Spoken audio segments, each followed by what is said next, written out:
Hey, it's Monday, September 16th, 2024. We are kicking off another week with daily tips that may or may not help you, a podcast from me, Ned Donovan, and my co-host, Arielle Nissenblatt.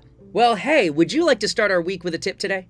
Happy to. Today's tip is that if you are planning to travel somewhere and you have limited storage or you just want to be really efficient with your packing, use packing cubes. You can get them for pretty cheap on Amazon, or you can go to REI or Container Store or any of those places.